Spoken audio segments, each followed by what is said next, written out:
Hello everyone! Welcome to my cooking vlog again. Tayo guys ay magluluto tayo ng ginataang pusit. Cooking version ni B&B. Ang kanyang ginataang pusit. Una guys ay steam ko muna dito sa kawali ang ating pusit. Yun ang paraan para hindi lumiit yung pusit. Dahil dito po sa Cavite, naliit talaga yung pusit.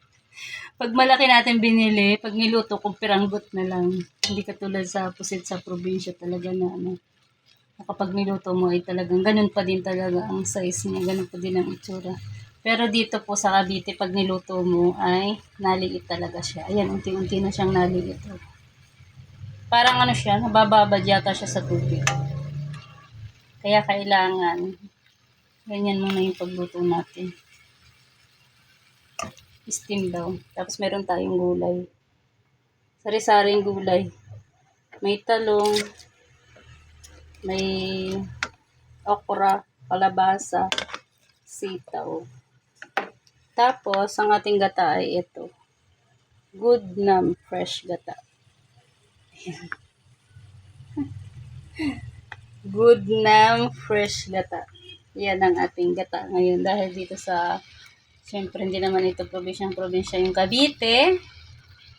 Tayo ay bumili na lang ng ganyan. Hindi siya pure na gata. So, ayan. Tanggalin natin yung sabaw.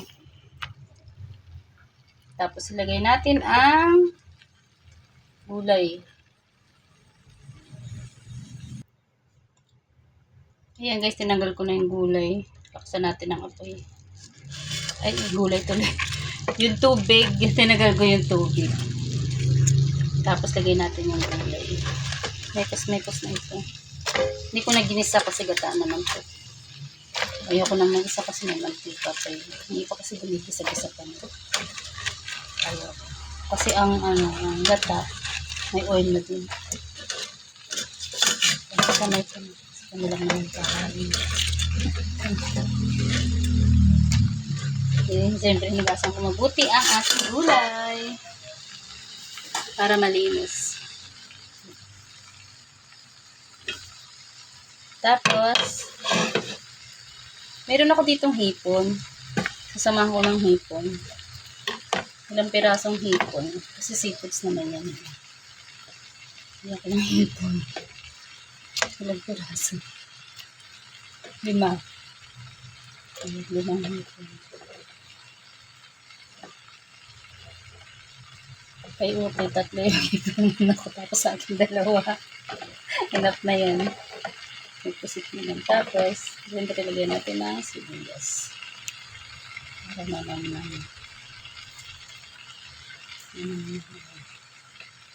Tapos, lagay natin ang Good Nam fresh gata. First time ko gumamit ng ganyang gata. Yung iba ko kumama, diba? Usually ko kumama yung ginagamit nila. Ating hipon na mayaman sa minerals and iron. Pati mga syempre mga gulay, natin yung mga vitamins ng mga gulay, kalabasa, rich in vitamin A para sa ating mata, ang palinaw ng mata.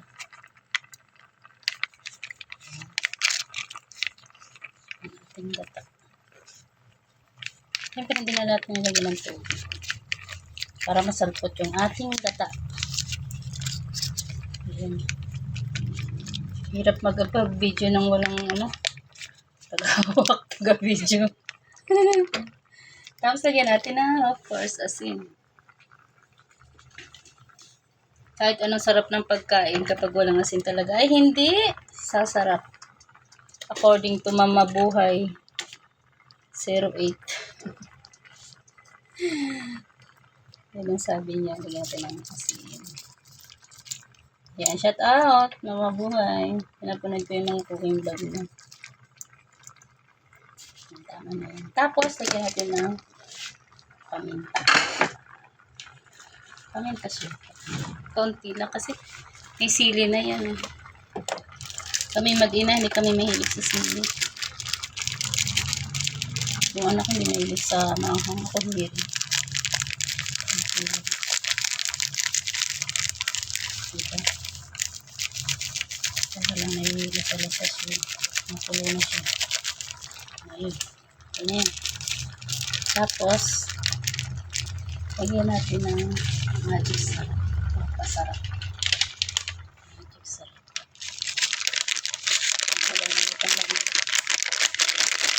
Salamat po sa mga nanonood sa ating cooking vlog. Ito kayo ang December. Ayun, okay na yan. Tapos takpan natin. Hindi ko nakahaluin.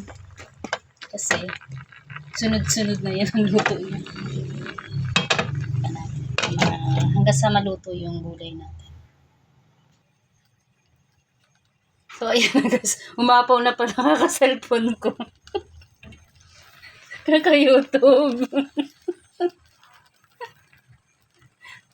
Tatawa pa sa akin pinagagagawa na. Kaka-YouTube ko guys. Ay, umapaw na siya. Diyos ko Lord. Ayan, luto ng ating gulay. Pati ito na iluto na. Ayan guys, tingnan mo. Hindi ko siya nilagyan ng tubig ha. Pusang nagtubig-tubig sila ng pusa. O, ayan. Tikman natin ang guys. Siyempre, ilagay natin yung ano. Meron tayong tinabi dito na ito. Dahil pusit yan, siyempre, kailangan na may ganyan. Ano to? Meron siyang tayo dito. Tinta. May tinta siya. Tingnan niya natin kung tinta nga talaga siya. Parang tinta naman siya. Tingnan natin. Ayan, tinta nga. Tinta ng pusit. Tinabi ko siya. Para daw siya ay magtinta. Ah, saan na nawala na? Nawala, hindi yata tinta yun. Mukha yan yung updo. Hindi ko alam. Parang tinta siya na maliit eh. No. Ano ba't inuwi? Ay, inakaon na siya. Parang tinta siya eh. Masarap na oh. Kain na tayo guys. May-kus na ito.